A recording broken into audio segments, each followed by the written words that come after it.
We're committed to getting Canada fully back into the international community in terms of those commitments. So top priority would be the agreement with the U.S., ensuring that we get a better deal than we currently have. I don't think any serious observer could say that Trudeau government's been doing well on China. They've been a failure.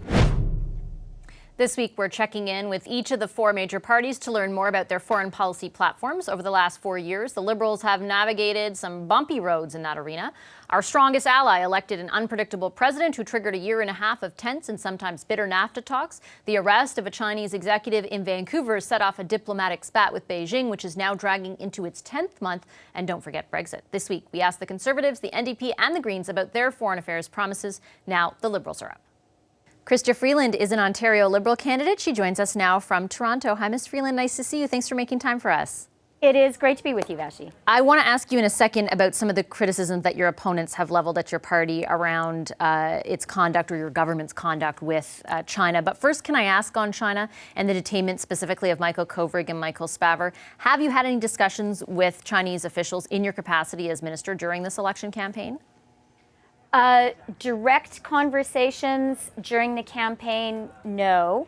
Our officials, though, are in close and continuous contact with Chinese officials. As you probably know, Vashi, at the beginning of August in Bangkok, I had a formal bilateral meeting with Wang Yi, the Chinese foreign minister. And that was a positive step that we met. And we agreed at that meeting that we would keep the lines of communication open. And we then, both countries took a step to do that by exchanging ambassadors. Canada sent a new ambassador to China. His accreditation has been accepted. And the same has happened with China sending an ambassador to us. So the lines of communication are open. However, I do want to be clear that the relationship remains challenging. And my absolute priority, and I know very much the Prime Minister's, is the arbitrary detentions of Michael Kovrig and Michael Spavor. You mentioned the new ambassador, Mr. Barton. Dominic Barton was appointed by your government. He's been in the role now for just over a month. Has he had any, or has he been a part of any consular visits with Mr. Spavor or Mr. Kovrig? Mr. Barton will be taking part in consular visits. That is a huge priority for him. And we are getting monthly consular visits with Michael Kovrig and Michael Spavor. Those are very important. They're important to the two Michaels. They're important to their families. I think they're important to all Canadians. And I do also really want to say that I read the consular reports as soon as I get them, as soon as the visits happen. And these are two very brave Canadians who are demonstrating remarkable courage and resilience in very difficult circumstances. And their families are tremendous as well.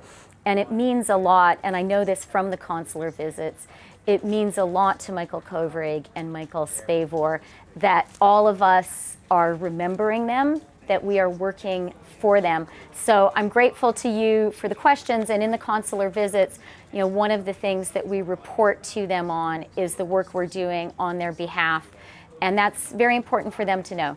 Just so that I'm clear, though, that means that Mr. Barton has yet to, so he will be participating in a consular visit, but he hasn't yet, because my understanding is there were consular visits on September 25th and 26th. That means they did not involve Mr. Barton. Vashi, the consular visits are private to the two Michaels, and I'm not going to go into more detail than I have already. Okay, I'm asking because the insinuation from your party is that by appointing this ambassador, it's an improvement on the relationship as it existed. So I'm just wondering what kind of access the new ambassador has had, either at the level, either with Mr. Spavor and Mr. Kovrig, or has he been meeting, politicians? Like what kind of advancements has he been able to undertake? So, Vashi, I have to take issue with your word choice. It's not an insinuation from our government. I think that it is simply a point of fact that having an ambassador in place is a good thing. That is how I'm simply asking for evidence to support that statement. That is how all countries conduct diplomatic relations. And to me, a very important step has been that both countries have accepted each other's ambassadors. That's also an important sign that lines of communication are open.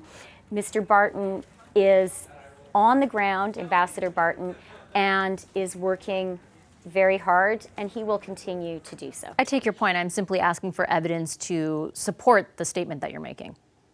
Yeah, and I have given you evidence. I think really this, a positive step, and again, I do not want to overstate this.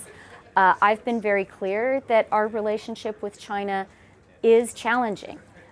Having said that, the fact that each country has accepted the ambassador sent from the other country is a positive step, and it is a follow-up on the meeting I had with Minister Wang Yi in Bangkok, where we agreed to keep lines of communication open.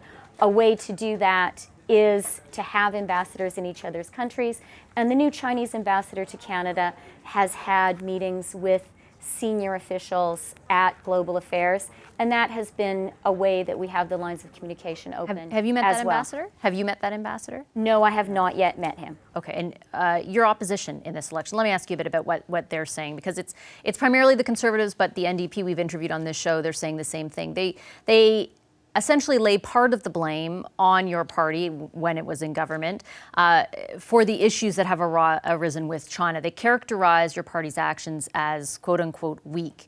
Is there anything that you believe your government should have done differently in approaching China? I think that our government has conducted itself appropriately and effectively in the relationship with China. And let me talk about a few issues that I think Canadians are aware of. When it comes to Canada's canola trade with China, our government has taken the next step in the WTO dispute settlement process. We have asked for consultations with China, that is using the WTO to adjudicate the dispute. And China, Conservatives say you were too slow in doing that, though, right? They asked for it right away, and you didn't act. It has happened now. It has happened now, Vashi, and an important point, and something that was not a foregone conclusion, is that the Chinese government has accepted our request for consultation. So they have agreed to take the next step together at the WTO and to use WTO dispute settlement for canola. That is appropriate, and that is the right place to move ahead with this. On the beef and pork, we have had good, productive meetings over the past few weeks at the technical level between Canadian and Chinese officials. Again, this is not a final outcome, but I would characterize those conversations as productive. Okay, let me switch gears. I do want to also ask you about a different foreign policy area, and that is Saudi Arabia. Your government's review of existing arms export permits to that country has been under its own review for almost a year. Why didn't you make a decision on that prior to the start of this campaign? Thank you for that question. It is something that I am very focused on. I think it's important for Canadians to appreciate, and traveling the country as I have been in the campaign, I think that this is not fully understood. In this review of our arms exports to Saudi Arabia, at the beginning of the review, we said during the course of the review, no new arms permits would be issued, and that has been and continues to be the case. For me, that is a measure of the seriousness with which we view this review. I do want to say another thing which is very relevant to this issue, and that is on September 17th, Canada joined the Arms Trade Treaty as a state party, and in joining the Arms Trade Treaty under legislation passed by our government, we made significantly more stringent the laws governing arms exports from Canada, including human rights and women's rights. So arms may not be sold under this new legislation, which came fully into effect on September 17th with our accession to the Arms Trade Treaty. Canada may not export arms if human rights, very much including women's rights, will be violated in so doing.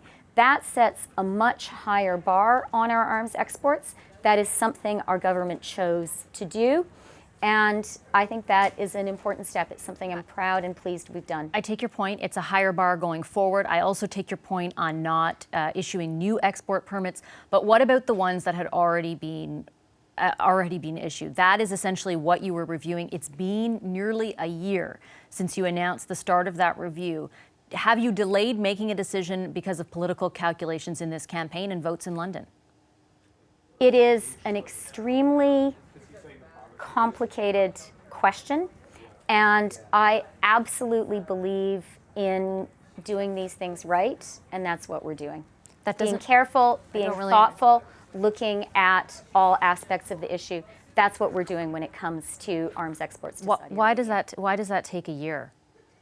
It is a I think, Vashi, you will agree with me that the geopolitical situation in the Middle East, politics inside Saudi Arabia are extremely complicated, and it has been a fast evolving situation. I don't need to remind you or Canadians of the tensions we have seen in the Strait of Hormuz with Iran and Iranian activity, the tensions we see in Yemen. So it is a complex and challenging situation. I think that it is very important for Canadians to appreciate the seriousness with which we take this. That's why we have not signed any new export permits during the course of the review. That is why we have made significantly more stringent our arms export legislation. And we are going to look at this situation very thoroughly and very carefully. To the specific question from your competitors in this election, though, that you put off making this decision in order to save votes in London, Ontario, your response? I think I've explained, Vashi, that my consideration, our government's consideration, is to do this review carefully and thoroughly in view of an extremely complicated situation in the Middle East, in Saudi Arabia itself. Okay, I'll leave it there. Thank you, Ms. Freeland. Appreciate your time today. Good to talk to you. Hi, I'm Vashi Capellos, host of Power in Politics. See more of our show by subscribing to the CBC News channel or click the link for another video.